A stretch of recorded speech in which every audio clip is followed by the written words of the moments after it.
Shit, you know what I'm saying? Like, just some social shit for everyone, you know what I'm saying? Like, I made this be myself, so hear me. Woo! I mean, like, we can put all that clown shit away. This some real shit for you. I'm spazzing right now, so listen, let's go. Yeah. It's in their bones, the thugs in harmony for the love of the money. Then fall victim for the cookie, then turn pussy, it's lonely. You said you hold it down when life get rough, we're here now, so show me. We move them losses to them wins. Heavy pounds, we make it ends meet. Converse of only few who make me feel like I be 10 feet. Yo, big up people, big up man, back in the building. We're here with another Fringe focus, so make sure you guys smash a like for my new mini series. Hope you guys are doing well. Yeah, guys, obviously we're back again. As I mentioned before, we've done two previous ones. We looked at Fabio Carvalho, we've looked at Sepp Vandenberg, and today we're taking a look at Ben Doak. Now, obviously, Ben Doak, right winger at Liverpool, signed from Celtic for quite a bit of money actually, that we signed him for. Obviously, he's playing in the the under 21s and stuff like that. He was ripping it up really and truly, for quite a while over there. You can see the type of player that, Ben Doak is, the type of, attributes that he's got, when it comes to 1v1 battles. I think Ben Doak is really, really good, in those situations. Again, it is the end product for me.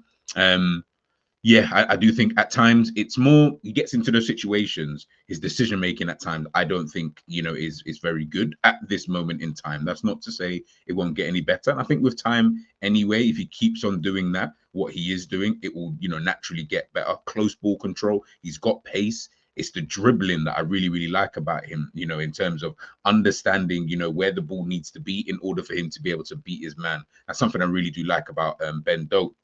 Now, obviously, there had been a little bit of talk, and again, by the time this video is posted, I don't know, as to what's going to necessarily happen or what has happened, in the intervening period. Teams like Leicester City and Southampton, both two teams who have looked at him, and whether they want him on a permanent or a loan, I think that's quite interesting. When it comes to someone like a Ben Doak, I think that Ben Doak is a player. I like Ben Doak. I've always said, as soon as I saw him come in, there's certain players. And you look at, say, like a Trey and Yoni, for example, everyone's talking about him. But you see players like this, certain players just have a natural ability about them. So because you've got the natural ability, you've got a foundation to kind of work with. Other players, so like maybe like your McConnells, your Bobby Clarks, people of that kind of ilk, I don't feel like they've got a natural ability about the way that they play. Kai Gordons and that, they haven't got natural ability. But they're players that, if they just keep working hard, they can put themselves into whatever position, in terms of standing, at the football club. Whereas someone like Ben Doak, he's got a natural ability in terms of his dribbling. Also, the pace obviously is going to help him. I can only imagine what Ben Doak must have been like when he was younger. Against if he's this fast now, Lord knows what he was like when he was a kid. Well, even younger, should I say, like 10, 11. He must have been burning a lot of people, so obviously that's going to help him. But also, he's clearly worked on his close ball control and his dribbling, because that seems to be like a very good trait of his, and that's just natural. Yeah, he's obviously, I know you have to work at these things, but you can see the movements in the way that he does certain things. You can tell it's a natural movement. It's not forced. It's not, I've had to train this 20 times. It's more like, this is just kind of natural. I've just kind of owned my skills. I've just kind of had to do that, in a sense, and maybe work on other areas. I think one of the areas he should work on is, again, the decision making when he does get past his man at times, just understanding, okay, now you don't have to rush the moment. You've done all the hard work. You've done all the good stuff. When you do get into that last moment, you just need to take your time, man. Take your time. You've probably got more time than you actually think. I've even seen it really for the youngsters, at times when I've seen him play, he will get into that position and it's almost like head down and just fire across. Like, hopefully you'll get to someone. And I'm like, that can work at times. Of course it can. And I've seen him assist in the younger age groups. But other times it is like, hey, just take a minute, take a beat, man. Trust me. You're a very, very, decent player, and I think you can potentially, move forward. As we know, he plays right on that, kind of that right wing. So he played left. People kept saying left wing, but he's a right winger. I think that would be his best position, in my opinion, if he can work on that right foot. That's the only thing, because he seems to be good at what's kind of interesting about him is he likes to beat his man on the outside. If people, when you guys have watched Ben Doak, he likes to beat his man on the outside. Usually we see with all of these players these days, all these wingers or inverted forwards or inside forwards, whatever the hell they're called.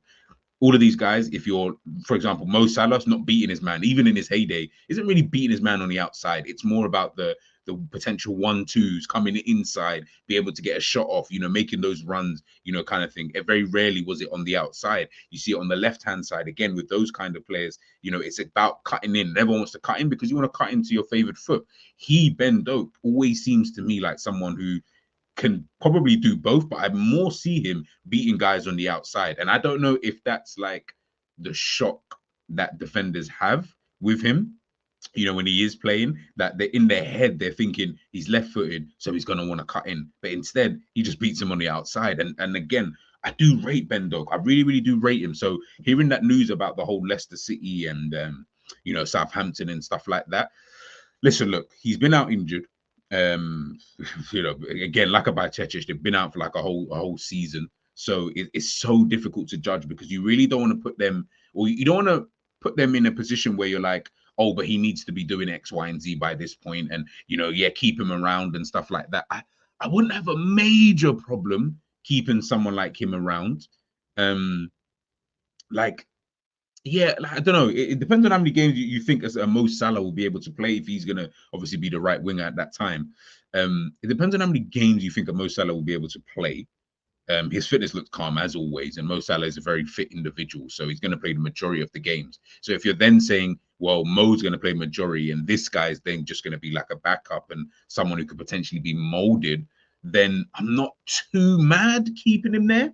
Obviously, I know everyone wants to sign a new one. Like, listen, I wanted to sign Elise. People talk about Kudus being another player, and there's a couple other players that people have spoken about. Heck, people have even mentioned putting someone like Luis Diaz over on the right-hand side, all ahead of Ben Doak. So I get it. I understand because, again, he has missed a lot of football. And there is, that kind of don't want to, like by Cechich, you don't want to push these guys too fast, too quickly. And then they're in a position of kind of like, they break down again, kind of vibe. So I get it from that standpoint. Me personally, I think depends on the which way. Like, it depends on how Liverpool viewed their transfer kind of policy this summer in terms of which positions do they deem to be a position of priority. If they don't look at the right wing, because in their head they're thinking, well, we've got Ben Doak, we've got Javier who can play there. I think I've heard stories about potentially Szoboszlai playing on that side as well, or playing somewhere on the wing anyway. And I can only assume on the right side because we've got like 100 left wingers.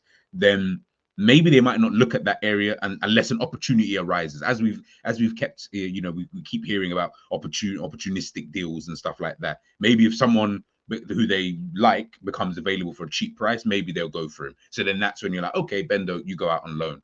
But on the same side, or on the flip side, should I say, sorry, I am looking at Bendo and just thinking, Southampton is the one I was looking at, to be fair. I like the way that they play football. And I think because they're a team who are, so focused on their youth, players, and they really take care of youth players, in a general sense, that's kind of Southampton's, kind of gig. Everyone knows about Southampton. We know about their youth system. We know about the players there and stuff like that. That's when I look at it and I just think, maybe go, if obviously it depends on his own form, right? And it all depends on whether or not he does well and stuff like that. But if Southampton were looking to take him on loan, I'm not going to say no to it though, because I feel like it'd be really good for his development anyway, because I think going on loan to even a Leicester City or whatever, but I think Southampton for me would be the perfect one. Going on loan there, I think that you'd get more football out of yourself in that period of time, as opposed to, yes, you want to stay at Liverpool, you want to learn, new coach, all of that kind of, you don't want to get like washed away in terms of, now we're looking at something, we sign like Kudus, for example, all of a sudden you fall further down the pecking order. But I would just look at that and think, well, no, because if Mo Salah leaves, let's say the following season, then you're still there as that backup, giving you more time. Maybe you go on loan again to continue play. Like, there's little things you can look at come the end of the season, right? With someone like a Ben Doak. I think going to Southampton, for me, I would look at that. I wouldn't sell him. I have heard that they potentially might be looking at like permanent deals. The only way I'll do a permanent deal for Doak is you'd have to insert like a buyback clause, like we did for like a Rhian Brewster or a Jordan Ibe, I believe. You know, if you can insert that, then I've not really got a problem, because then it's just like a loan, really. Because if he develops enough, then you're just signing him back, right, for a certain amount of money. Obviously, it'll be a bit annoying because you had him, but he wouldn't have developed the same way because he wouldn't have been playing, you know, so many games and stuff like that. So that's where I look at someone like a Ben Doak at this current moment in time. I like him as a player. Let's put it this way. I'm not going to be mad with anything that they decide to do realistically, because I just think it will just really come down to what kind of development. Because I just think players like him, with the ability that he's got, or in my opinion, the ability I think he's got, I look at him and think under 21 football is just pointless for you. Like, you're just going to keep playing that for how long? Like, is that really what you want to be doing right now? You're going to be playing football, man. You know what I mean? And if a Southampton were saying, no, we want him to be our right winger next season, you know, kind of thing, then I can't see why you wouldn't then go, like, at least for a season, just to play football, get accustomed to the Premier League, playing week in, week out, different type of challenges, playing in a team that, I'm not saying that they're so similar to Liverpool in terms of the style of play, but just in terms of maybe where the way that we're trying to, you know, use the academies and players and stuff like that, you know, it's going to have some type of similarities, you know, and their football is not too distant from what Liverpool do anyway. So again, for me, I look at Ben Doak and I say, you know what? I'll lean more towards loan him, but I don't mind selling him with a buyback clause. I just think, again, we've got to start looking at, and I've said it, you know, the previous two episodes, it's all about stop looking at these players and thinking that everyone can make it through. Unfortunately, football moves way too quick, you know, for that kind of stuff to happen. You might think you're at this level to only then find out that the team have moved 10 levels up now. Now what do? You're caught between a rock and a hard place. So that's why I look at some of these players and I say, okay, you know what? You need to play football. You can't sit here on the bench all the time and it's just chilling and you're coming on 10 minutes here and you might play a cup game here, but then we get knocked out of that cup and then, you know, we don't know what's going to happen. We really don't know. And there's not enough time for you to just sit around, not, you know, furthering your own career. So that's where I look at him and say, you know what? Go out there and play some football. So I think going to Southampton for me would be the best choice for someone like Ben Doak. But again, let me know what you guys think in regards to Ben Doak. Let me know if you think, no, just keep him because we need the depth and stuff like that. I get it. Everyone wants depth. Everyone wants depth. But if obviously we don't know what Slot's going to do, I fear people keep mentioning depth, but they're not talking about quality depth. That's my issue. Not saying Ben Doak is rubbish, but he's not the quality depth that I'm looking for in my team at this current moment in time. He will get there potentially. Right now, no. That's where you do go out and you do sign a Kudus or whoever else that people want us to sign, or the Elises of this world, and you have Mo Salah and Kudus, Mo Salah and Elise. That's the kind of quality and depth that I want to see, because then you really do have players that you can really just rotate. If you do want to just rotate, you know, positions and certain things, and you don't mind certain players playing in certain games, and we're not even talking about, oh, he's only going to play the cup games. I'm not when we talk about Kudus, I'm not saying Kudus is only going to play cup games. No way. I'm saying, nah, Kudus is fighting with Mo Salah. Whereas Ben Doak, I'm not saying that. I'm saying, Ben Doak, you are playing cup games. If Mo Salah gets injured or comes off after 70 minutes, then you're coming.